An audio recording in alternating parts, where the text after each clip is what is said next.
Les habitants de Maïdougouri, la capitale de l'État du Borno dans le nord-est du Nigeria, ont réagi après la mort annoncée d'Aboubacar Shekau. Le chef de Boko Haram serait suicidé lors de combats contre ISWAP. Le Premier ministre de la RDC a de nouveau demandé lundi la reddition des dizaines de groupes armés qui déstabilisent l'Est du pays. La société civile de l'Itourie a pointé les limites de l'état de siège en vigueur depuis le 6 mai. Au Soudan du Sud, au moins 36 personnes ont été tuées et des dizaines blessées dans des affrontements tribaux en fin de semaine dernière au Darfour Sud, ont rapporté lundi l'agence officielle SONA et des témoins.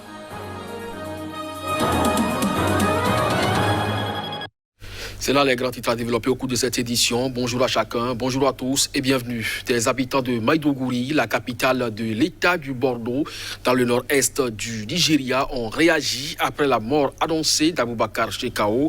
Le chef de Boko Haram se serait suicidé lors de combats contre le groupe djihadiste rival de l'État islamique en Afrique de l'Ouest, ISWAP. Suivons les réactions. C'est une nouvelle que beaucoup de Nigérians ou d'Africains attendaient, parce que nous devons garder à l'esprit que ce qui semble être la crise d'une vie devra prendre fin et que nous pouvons envisager un nouveau départ. Je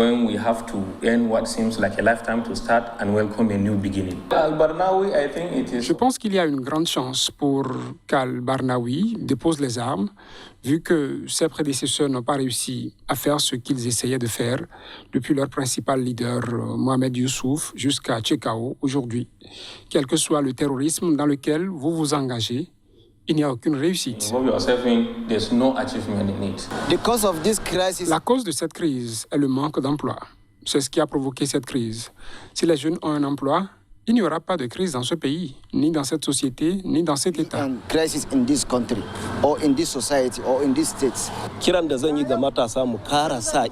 J'appelle les jeunes à être plus vigilants et conscients de la sécurité.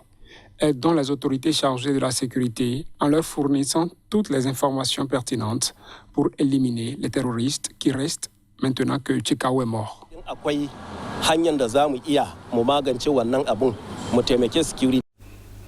En Libye, 2 agents des forces de l'ordre ont été tués et 5 blessés ce dimanche soir dans l'explosion d'une voiture piégée visant un checkpoint dans la ville libyenne de Seba. C'est au sud du pays. L'information a été donnée par une source policière. Une voiture piégée a explosé au moment où elle franchissait un barrage déployé par les forces de l'ordre. 2 agents de sécurité ont été tués, 5 autres ont été blessés et d'importants dégâts matériels sont à déplorer, a déclaré un responsable de la police à Seba, ville désertique située à 750 km au sud de Tripoli. Des images diffusées par la presse locale montrent des véhicules des forces de l'ordre sérieusement endommagés, entourés de débris de l'explosion. L'attentat n'a pas été revendiqué dans l'immédiat. Le chef du gouvernement de transition, Abdel Hamid Deiba, a condamné sur Twitter, dans la nuit de dimanche à lundi, un acte terroriste lâche, présentant ses condoléances aux familles des 2 martyrs. Notre guerre contre le terrorisme se poursuit, a-t-il assuré. Chef-lieu du Fezzan, la province sud de la Libye, Seba est contrôlé par l'auto-proclamée armée nationale libyenne du maréchal Khalifa Haftar, l'homme fort de l'Est libyen. Elle a été le théâtre de plusieurs attaques djihadistes ces dernières années. Cet attentat intervient alors que la Libye est engagée dans un processus politique parrainé par l'ONU, ayant permis l'installation en mars d'un gouvernement de transition dirigé par Abdel Hamid Deiba, chargé de réunifier le pays et de préparer un double scrutin législatif et présidentiel crucial prévu en décembre. En Côte d'Ivoire, les violences de militants du parti PDCI envers les journalistes lors d'une conférence de presse du ministre de la Réconciliation nationale, Kwadjo Kona Bertin, et de la direction du parti font réagir les organisations de la société civile. Plus de précisions à travers cet élément. En Côte d'Ivoire, les militants étaient en colère après l'ex-figure du PDCI. Leur mouvement depuis que Kwadjo Kono-Bertin a rejoint le gouvernement d'Alassane Ouattara. Mais dans l'agitation, plusieurs journalistes, dont celui de RFI, ont été molestés par les militants. Leur matériel a été endommagé. Le mouvement ivoirien des droits humains condamne cette violence, notamment à quelques jours du retour de l'ancien président Laurent Gbagbo. Nous avons été choqués et à la fois surpris par ces événements qui sont survenus au siège du PDCI-RDA parce qu'il s'agissait de journalistes invités juste pour couvrir un événement et rendre compte à la population. Nous condamnons cela avec la dernière énergie parce que la violence ne doit pas être de mise en Côte d'Ivoire avec tout ce que nous avons connu ici, dans ce pays, comme violence post-électorale et autres, a affirmé Drissa Bomba du mouvement des droits humains. Nous avons indiqué que nous étions inquiets que cette situation survienne alors que l'on annonce l'arrivée prochaine du président Laurent Gbagbo et de ses partisans. Mais si le ministre de la Réconciliation qui va au siège d'un parti politique peut avoir pareille agression, mais qu'adviendra-t-il lorsqu'il s'agira d'accueillir le président Laurent Gbagbo en Côte d'Ivoire? L'ancien président ivoirien, acquitté des accusations de crimes contre l'humanité par la Cour pénale internationale, devrait rentrer en Côte d'Ivoire d'ici le 17 juin, a annoncé son parti il y a une semaine.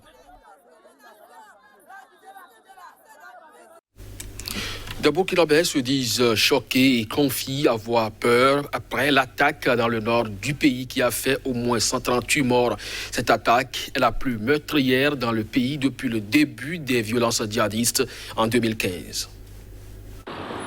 Le nord du Burkina Faso a été frappé dans la nuit de vendredi à samedi par 2 attaques dont l'une a fait au moins 138 morts, la plus meurtrière dans ce pays depuis le début des violences djihadistes en 2015. Ces attaques ont été commises dans la zone dite des 3 frontières, entre le Burkina Faso, le Mali et le Niger, régulièrement ciblées par des assauts meurtriers de djihadistes présumés liés à Al-Qaïda et à l'État islamique contre des civils et des militaires. Les populations sont désemparées. Si un Burkinabé a des problèmes, c'est comme tous les Burkinabés qui ont des problèmes. Vraiment, on est vraiment découragé de la situation. Voilà, vraiment, ça nous fait, on a peur maintenant. On a peur.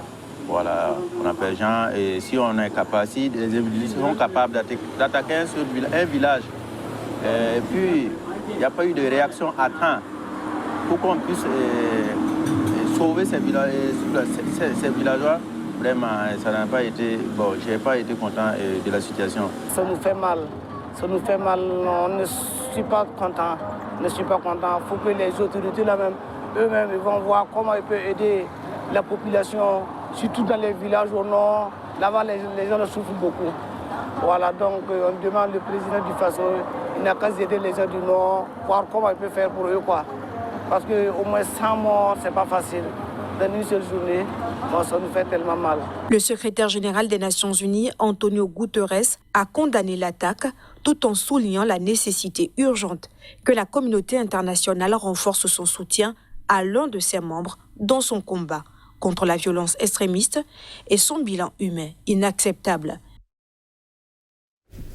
Le Premier ministre de la République démocratique du Congo a de nouveau demandé lundi la reddition des dizaines de groupes armés qui déstabilisent l'est du pays. La société civile de l'Ituri, par exemple, a pointé les limites de l'état de siège décrété depuis le 6 mai dernier. Je voudrais ici réitérer mon appel à la reddition de tous nos compatriotes qui restent dans ces groupes armés, a déclaré le Premier ministre Jean-Michel Samaloukonde Kenge lors d'une conférence de presse à Goma. Nous voulons en finir avec les groupes armés qui terrorisent la population. Nous avons enregistré les redditions des miliciens depuis la mise en place de l'état de siège, a-t-il assuré. Il a assuré que son gouvernement allait mettre en œuvre une politique pour intégrer ceux qui auront choisi de rendre les armes. Régulièrement annoncés depuis des années, ces plans DDR, démobilisation des armements, réintégration, ont tout aussi régulièrement échoué dans le passé, faute de moyens financiers notamment. L'Assemblée nationale a voté jeudi la prorogation de l'état de siège pour un mois dans les 2 provinces voisines du Nord Kivu et de l'Ituri, à la frontière du Rwanda et de l'Ouganda. Cet état de siège a été ordonné début mai par le président Félix Tshisekedi pour lutter contre les groupes armés. Des gouverneurs, administrateurs et maires, militaires et policiers ont été nommés en remplacement des civils dans ces deux provinces. La société civile de l'Ituri a dénombré 157 morts pendant l'état de siège dans la province. Elle a dénoncé dans un communiqué les violences sexuelles sur les femmes par l'armée congolaise et l'impunité des militaires ayant commis ces crimes.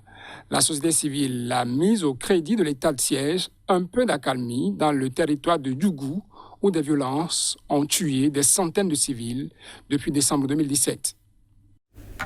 Au Soudan du Sud, au moins 36 personnes ont été tuées et des dizaines de blessés dans des affrontements tribaux en fin de semaine dernière au Darfour Sud, ont rapporté lundi l'agence officielle SUNA et des témoins. Reportage.